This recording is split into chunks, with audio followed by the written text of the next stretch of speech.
Hi hello രാവിലെ ഉറക്കം എഴുന്നിട്ട് നല്ല ചൂട് ചായ എല്ലാം കുടിച്ച് ജോലികളെല്ലാം ഒതുക്കി കുളിച്ച് ഫ്രഷായി ഞാൻ കോളേജിലേക്ക് പോകാനായിട്ട് ഒരുങ്ങുവാണേ. ഇന്ന് രാവിലെ കോളേജിൽ കുറച്ച് നേരത്തെ എത്തണം. രാവിലെ ഒരു പ്രോഗ്രാം ഉണ്ട് കോളേജിൽ. അതുകൊണ്ട് തന്നെ ഞാൻ ഒരുങ്ങി റെഡിയായി നിന്നാൽ ശ്രീയേട്ടൻ നാട്ടിലുണ്ടെങ്കിൽ പെട്ടെന്ന് അങ്ങ് വണ്ടിയിൽ അങ്ങ് കൊണ്ടാക്കും. അങ്ങനെ ഞങ്ങൾ ബുള്ളറ്റിൽ അങ്ങ് പോവുകയാണ്. ബസ് കാത്തത് സമയം പോകേണ്ട ഒരു അരമണിക്കൂർ മുമ്പേ ഇറങ്ങിയ സുഖമായിട്ട് 9 മണിയാകുമ്പോഴത്തേക്ക് എത്തുകയും ചെയ്യും കോളേജിൽ. അങ്ങനെ കോളേജിലെത്തി ഹെൽമെറ്റൊക്കെ ഒരു ശ്രീയേട്ടനെ കുറിച്ച് നേരെ ചടപടയെന്ന് ഞാൻ പഞ്ച് ചെയ്യാനായിട്ട് അങ്ങ് പോയി. പഞ്ചും ചെയ്ത് സൈനും ചെയ്ത ശേഷം നേരെ അങ്ങ് ഡിപ്പാർട്ട്മെന്റിലേക്ക് പോയോട്ടോ. കാരണം ബ്രേക്ക്ഫാസ്റ്റ് കഴിച്ചിട്ടില്ല, കൊണ്ടുവന്നേക്കൊണ്ട് ഇന്നപ്പോൾ അത് പെട്ടെന്ന് കഴിച്ചിട്ട് വേണം പോകാൻ. ബ്രേക്ക്ഫാസ്റ്റ് കഴിച്ച് താഴേക്ക് ഇറങ്ങിയപ്പോൾ കാണാൻ ക്യാൻറ്റീനിൽ നമ്മുടെ ടീംസ് എല്ലാം കൊണ്ടിരുന്ന് ഇത്ത കൊണ്ടുവന്ന ബിരിയാണിയുടെ ചോറ് കഴിക്കുക. അതിന് അതിൽ നിന്ന് കുറച്ച് ഞാൻ കഴിച്ചു നേരെ അങ്ങ് ഓടിച്ചോറത്തിൽ പോയി.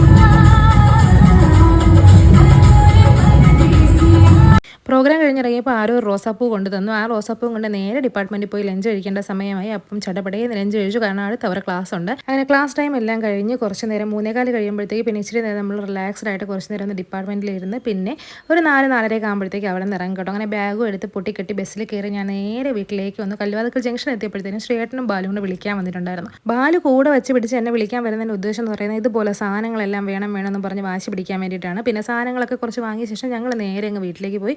ഒന്ന് ഫ്രഷായി കഴിഞ്ഞ് ഞാൻ എൻ്റെ അത്താഴം കഴിക്കുകയാണ് കേട്ടോ.